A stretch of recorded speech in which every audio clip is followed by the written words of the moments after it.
To all you dear Scorpios, this is your first monthly horoscope of January of 2019. And let's get started because it's eclipse time. And you know, eclipse time is always a bit more interesting because it's a bit more intense. And what do Scorpios like? Right, a bit of intensity. Not too much, of course. I hear that quite often of people who have a lot in Scorpio. They're saying sometimes it's just too much, the intensity. And then you say, you talk to them and you say, but what if that intensity wouldn't be there? I would miss it, they say. So anyways, is it going to be intense for you, the eclipses? Yeah, quite, yeah, but in a good way, in a good way. First, let's talk about, there are two eclipses. The first, the one on the 6th of January in Capricorn. That is about deconstructing old structures. And then there's one on 21st, and this one is more about some new things coming into your life. So let's break this down. First of all, that one in Capricorn. So whenever there is an eclipse with the south node, so it's the sun and the moon together with the south node and together with Pluto, with Saturn, with Mercury, it's a traffic jam. And when that is with the south node, it is about letting go. It is about karma that is dealt with, it's done. And it's a good thing to accept that. So accept that certain things need to end. And for you, it's in the 3rd house. So this is about the way that you, some old ways of thinking, they need to go, Scorpio, they need to go. And I know that Scorpios, they mostly have a hard time with letting go, but once they do it, they never go back. There's no way back. There's no way back. They don't look back anymore. And but this one is a very mental kind of deconstruction, so to speak. So it's about, let's say, it depends on your story, of course, but let's say that you have quite some rigid ways of thinking.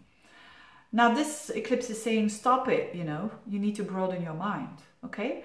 Or maybe you are saying, I'm very broad thinking, I see every way. Maybe because you are a Scorpio, maybe you have a Venus in, or a Mercury in Sagittarius and you're seeing things very big and you love that. And maybe now this eclipse then is saying to you, just stop this, you know, with this broad thinking and you're not getting anywhere. You need to change. You need to focus a little bit more. You see, so for everyone, it's a different story, but you know your story. So the thing, Scorpios are very intuitive and they have a very big gut feeling, and mostly they know. They know. 99% of the cases, they know that something needs to go. So think about something that is hard for you to let go of, at the area that I'm just speaking of, you know, the way of thinking. Now, this can be a very hard eclipse for you if you keep on struggling to keep it with you. That is painful. And if you let go of that old attitude of yours towards a certain aspect, this could improve your whole life, basically, so to speak, in the future. On another level, it could also mean that you're ending workshops, or you're ending a study, because it's all karmic ending cycles there in your 3rd house of learning. Could be that as well, that you're just finalizing things. So that could also be the case. Or you just have written your inscription or whatever and it's done. That is actually, but it's Saturn and Pluto there, so it means that it was hard. So something that was hard, that has to do with teaching, studying, could end here. And that could be a good thing, you know, especially when you kind of succeed. Then the other eclipse is a bit more important for you because it's a total eclipse in Leo, and Leo is your 10th house. So this eclipse is with the moon and the north node. So it means something new. There is a chance of something new that is really, really up there, presented to you, being tangible in the real world when it comes to 10th house issues, which is work for most people. Work, or if you're not working, it's your social status. There's something new. Maybe you're shifting from your social status from married woman with no kids to married woman with kids. So But for a lot of you, it will have to do with some work. So it's a good time for applying for new jobs, having new ideas when it comes to work, new businesses, or certainly a new project or something at work that could be become very, very important throughout the year, because it's an eclipse and that lasts longer, that energy, than just for the month of January. And then last but not least, Jupiter squares Neptune. Again, not that important for you. The most important thing is about work. There are opportunities. If you're saying, oh, work is such a blah, I've tried to do something new, it's not happening, this can be the month that it is happening. A new job, a new project, a new boss even.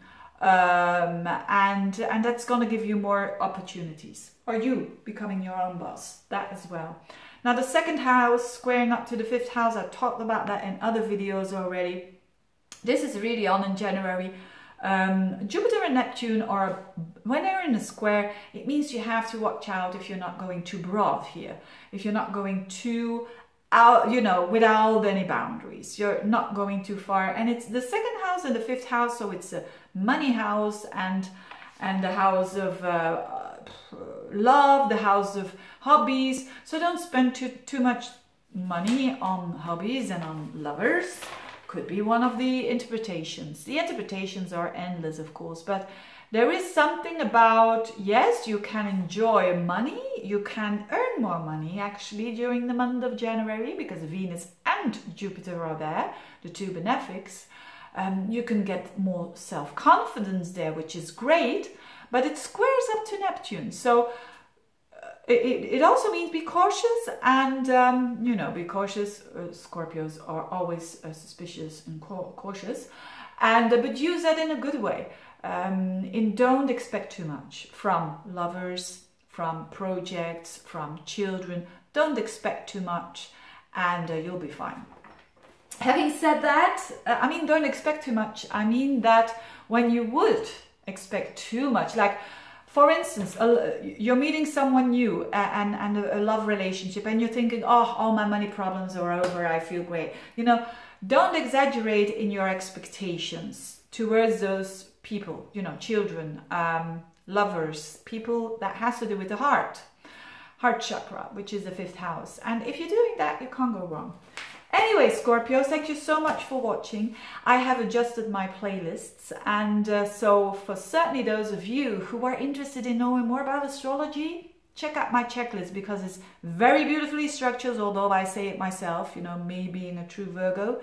Very structured, you know. You have a playlist about Saturn, playlist about Pluto, playlist about Chiron, etc., etc. I hope you will find your way, and I hope you learn something out of it. Having said that, thank you so much for watching, dear Scorpios, and see you next month. Bye-bye.